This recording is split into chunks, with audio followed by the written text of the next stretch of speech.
focus. Ideate, innovate, enable. ICICI ETF and CNBC-TV18 present Smartly Passive, unlocking the world of ETFs. Hello and welcome to CNBC-TV18 and ICICI ETF presents Smartly Passive, unlocking the world of ETFs. This is a masterclass that delves deep into the concept of passive investing.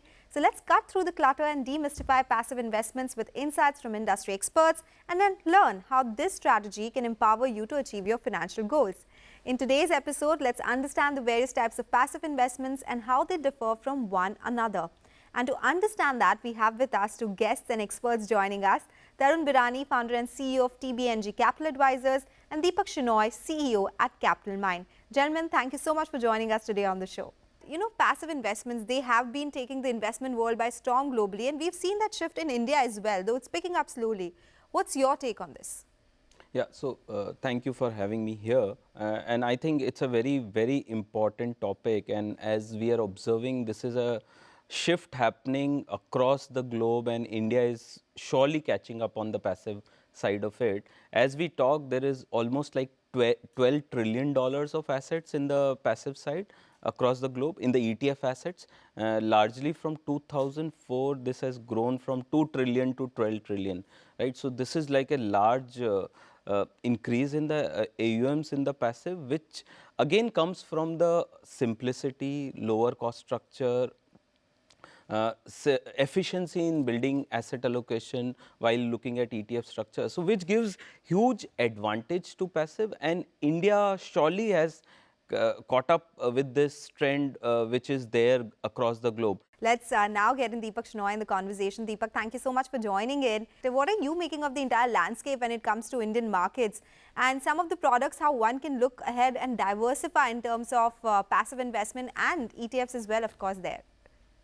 Passive is a very interesting institutional product, right? So because if you look at people in, let's say, an institution like an EPFO, if an EPFO wants to get into stocks, it either has to hire people to manage that stock portfolio for it, or it can just say, listen, I don't know what's best. I'll just follow an index, a broad index like a Nifty 50 or a Nifty 500, or a kind of index that will kind of match my expectations. It's great for institutional investing because you don't have to make too many choices. You know, you don't have to hire a full-fledged manager for yourself. You can, for a very low fee, get access to the market returns. Let me come to you, Tarun. Take us through the different types of passive investing that we've seen, and how do they differ from active investing? What are some of the products that one can look at? Sure. So passive investing, majorly there are 5 different styles of passive investing, starting with ETF. ETF is nothing but a structure available in a stock market format. I'll go as simple as possible. So you need to have a brokerage account to operate a ETF. The advantages of ETF is one can do intraday buying and selling like stocks in the same. Again, from a cost structure point of view, they are much cheaper compared to index funds. But again, the disadvantage of that is limited to index performance and potential we have seen that trading fees or the brokerage fees could be higher and all those things. Another, index funds are something which, like a simple mutual fund format, are available for investors, and the best part about it, about the same, is it replicates the index in a better way compared to the other formats. And index funds are, like, due to the simplicity of mutual fund and all that available, investors find is much more suitable. Again, there are concepts like direct investing, which again has not caught up in India, but globally it is a concept due to the tax harvesting advantage, where replication into of those direct stocks are available in the index. If one can do in that, and investors can get the benefit of tax harvesting. And the last part is the smart beta funds. Smart beta funds are works on a concept on factors, and these factors are something which based on one's risk appetite, one can select whether you are an aggressive investor, defensive investor. The benefit of smart beta is with all the benefits of passive, you can get the the advantages of active, right? The specific, let's say you want momentum, you can take a momentum kind of strategy. If you want low volatility, you can take a low volatility. So I think with this bouquet of different types of passive, the investor needs can be effectively taken care of. In terms of liquidity in trading, if we talk about ETFs versus say index funds, how do they differ? What are these differences that can actually impact an investor's choice when it comes to investing in these two categories? Yeah. So in terms of liquidity, the ETFs are available on an intraday basis. One can freely trade like stocks, and the liquidity is available instantly.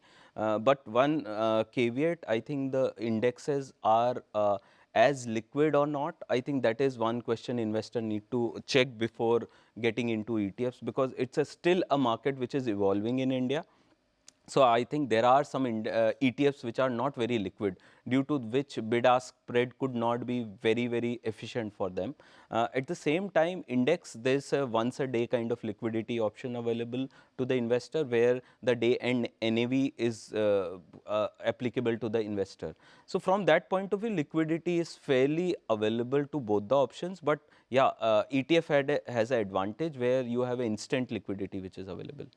Okay. Yeah. And Deepak, let me come to you. If we talk about the cost structures of ETFs and index funds, how do they differ? If we talk about expense ratios in particular, are there any hidden costs or fees associated with either option that investors should be aware of? So that's very interesting. So in fact, what happens is that if you have an index fund and you see the expense ratio is 0.06 or something like that, index fund, not an ETF, an index fund, it will trail the index between 0.25 and 0.75%. That means every year you lose 0.25 to 0.75% simply because of operating cost. The cost, some biggest cost over here will be STT, because for every buy and sell of a stock, even in an index, the stocks keep changing. Every buy and sell of a stock costs about 0.1% STT, both on buying and on selling, right? So you roughly pay that cost whenever the mutual fund's AUM increases, or when there's a redemption, or in fact, when there is a change in the index itself. So this cost adds up, and this adds up to, even if the mutual fund TER is only 0.06, your actual return will be less by 0.26, 0.27. This is not the case in the US, where if they charge 0.04, your return will be less by only 0.04%. So in India, you have to actually use something called a tracking difference. It is available on the AMFI website every day, to find out which mutual fund is effectively more efficient in terms of reducing this cost. And some of them, I mean, the minimum I've seen is 0.25% on a yearly basis on most of these funds. But in an ETF, the specific thing is you don't have STT. The mutual fund never directly buys or sells stock. Very little of it does. What it does is it works with market makers who buy the basket of the stocks in the index in the same weight that the index is, and gives that entire basket over to the ETF. That is the AMC, and then the AMC issues units, the trust unit issues units against that basket of stocks. So they take the basket of stocks as a off-market transfer, if you may, and then they get units in comparison. The market maker is the one who places the buys and the sells on the index, and therefore there will be a difference between the NAV, which is, by the way, released every 2 minutes by the mutual fund house. So you can see a real-time NAV on the website of the mutual fund house itself. Gentlemen, it's a very interesting chat, but we have to get into a quick commercial break. We'll come back on the other side. We'll continue our discussion on ETFs and passive investing. ICICI ETF and CNBC-TV18 present Smartly Passive, unlocking the world of ETFs. ICICI ETF and CNBC-TV18 present Smartly Passive, unlocking the world of ETFs. Welcome back. You're still tuned to CNBC-TV18 and ICICI ETF presents Smartly Passive, unlocking the world of ETFs. We have Tarun Birani and Deepak Shenoy joining us on the show back again. You know, Tarun, we were talking about the tax difference on ETFs between the US and India, or the tax efficiency that ETFs have over in mutual funds maybe. What are the key differences in terms of tax efficiency between ETFs and index funds in the country? What are the post-tax returns that look like in these two different categories? Is it very different? How do we compare it with normal active mutual funds? So I don't think there is any tax arbitrage available between ETF and index funds from that point of view, because both of them have short-term capital gains of 20% and long-term capital gains are almost like 12.5%, and till 1.25 lakh annually you can save. There is a exemption given by the government, right? So from that tax perspective, I don't think there is any difference from index and the ETF option. What is very critical, at least from a tax efficiency part, is this budget has brought in a lot of rationalization. We are observing across asset classes there is a standardization of long-term capital gain tax which comes in, right? So the tax becomes a very secondary point now. What is more important is the investment option relevant and suitable for you, which I think to my mind is one of the very big thing which has happened in last 6 months, and investors are going to benefit hugely because of that, because now investors have much wider options available. They can select the investment much more freely than they could do it before. Okay, very interesting. So there are more options, Yes. and more than tax, the other aspects are looking very good. Deepak, let me come to you. It's a basic question, but you know, still a lot of people are trying to understand when it comes to investing in index funds. How can one start investing in these funds? Do you go the direct way? Do you go through a mutual fund? What are the ways to start looking at this particular category? If you go through a distributor or a bank, that tends to hurt your returns a lot more, because the regular, which is the distributed, which comes through a bank or a distributor, is about 0.75 to 1% expense ratios. The direct ones are much lower at 0.2 or 0.3% expense ratio. So the idea is, if you're 0.2% expense ratio, you're going to lag the index by 0.4%. If you're 1% expense ratio, then you're going to lag by 1.25, 1.3%. So you don't want to lose 1.3%. So if you know enough about this strategy, then you should go direct. Of course, if you don't know anything about it, then a distributor can help you lead you through this, and that's fair because you're paying someone for their time, and that's what you're doing on that side. I would say approach it with one part, which is start with something like as simple as a Nifty 50 or a Nifty Next 50, which is effectively the top 100 index fund, which gives you broad market exposure. And then you will find that the unfortunate problem with mutual funds and in general in a lot of things in India is we have a lot of choice, and a lot of choice means lots of selection to be made. So now you will have about 150 or 200 ETFs to choose from. So on the Nifty is one thing. Of course, you're going to compare them based on their effective tracking difference. I don't care about the expense ratio as much, but I do look at the effective tracking difference between that fund and the underlying index. The second thing that you'll want to do is figure out what kind of other indexes you want to track. We have an actively managed momentum strategy in our PMS, but there is also a momentum index. So if you like momentum as a concept, you want to then put some money in a momentum-based, say, index fund, or I mean, if you're not doing anything active on the momentum front. So the momentum-based index fund, there are a bunch of index funds, and now there's an index ETF also on that.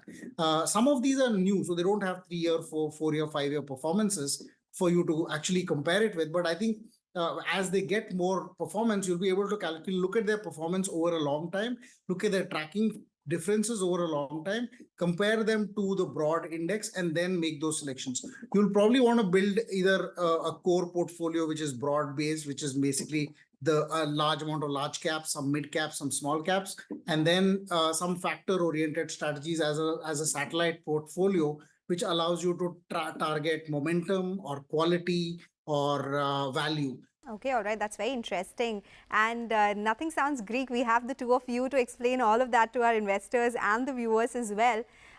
Quickly, if you can tell us, Tarun, what does diversification look like when you have ETFs and index funds in your portfolio? How much should that be as a part of your portfolio, if you can tell our viewers here? Yeah, so I feel diversification as a concept is something you need to have different sectors, different stocks in your portfolio, right?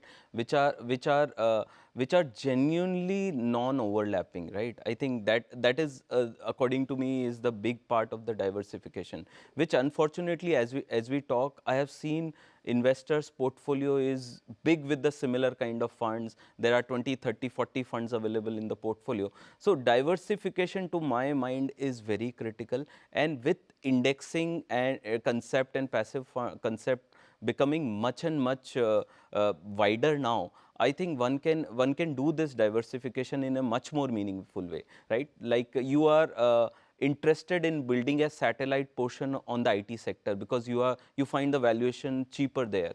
So that diversification can be easily done by building up a IT index in the portfolio. There's one question for both of you. Let me start with Deepak. This is the last question that we have on the show. Just need your pro tip, success mantra while investing in passive funds, something that you can tell our viewers. When you select an active fund, you have two problems, right? Ek to market girega, which is the market will fall down. And second is the manager will not do as well, or will select the wrong stocks, and that stock, the selection will fall down. You have two problems to think about. But if you choose the index fund, you're only worried about the market falling down. You're not worried because the index manager is going to be roughly close because you made those selections based on how closely they performed to the index in the past. So you want to select some of these funds. Now we have a PMS, but we actually have an index fund portfolio in the PMS where we buy ETFs. That has been a source of calmness for a lot of investors who particularly don't like aggressive investing. They're like, these other things you do are very nice, but I just want something that's peaceful. And while you can say that, okay, some returns have been better than the index and all that, so the index has not been bad. The last 5 years, a combination of Indian and US indexes, and you could actually buy US index ETFs in India. Okay, that is very helpful, Deepak. Tarun, your take. People, we are as advisors also, we do sometimes mistakes that we focus too much on individual schemes and managers. I think focus is largely on asset allocation. An investor with a high risk ability, if he is into defensive portfolio, I think the asset allocation is not managed correctly. And I have seen portfolios with huge property investment, huge debt investment, fixed income investment, unlisted investments, largely because the asset allocation is not done properly, and due to which the entire huge potential of the portfolio is not unleashed. Rather than that, the focus keeps shifting in these technical terms, and which according to, and it pains me whenever I see the client's portfolio, the larger focus, and we try to confuse them further. I think why don't we make it very simple? We create structure which can help them achieve their financial goals. A 15% compounding means every 5 years you can double your money, right? And Indian markets have been doing that in the past. And for next 20 years, 2 decades, if we are so positive about the market, I feel the broad-based index, which follow the principle of efficient market hypothesis, that Mr. Market is right, Mr. Market is right. Why don't buy the market? Buy the market largely and focus on asset allocation in a better way. Okay. What happens when you try to overtime the market, selection purpose, your mind get distracted, and due to which your larger objective of creating these wealth creation doesn't happen. And I have seen most of the Indian investors have missed that rally because they were overtly focused on timing the market, overtly focused on selection of the manager. Rather than that, picking up the right index in their portfolio with a core and satellite approach would have done the trick for them. And my suggestion strongly would be to focus this part in next 10 years to build up a stronger, simple portfolio with 5 and 6 strategies at max, not more than that. All right, Deepak and Tarun, such a pleasure speaking to the two of you. Thank you so much for joining us today. It's definitely a masterclass on passive funds, and we've been talking about the benefits on the show: long-term growth, cost effectiveness, ease of access, risk management, simplicity, transparency. So it was important to understand these crucial aspects and how to select these funds that align with any individual's investment goals. So the mantra from both the guests was very helpful. So thank you so much for joining us today on the show. That's all from us, but stay tuned for more masterclasses which are coming up. ICICI ETF and CNBC-TV18 present Smartly Passive, unlocking the world of ETFs.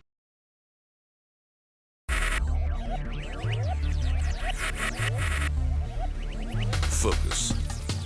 Ideate. Innovate. Enable.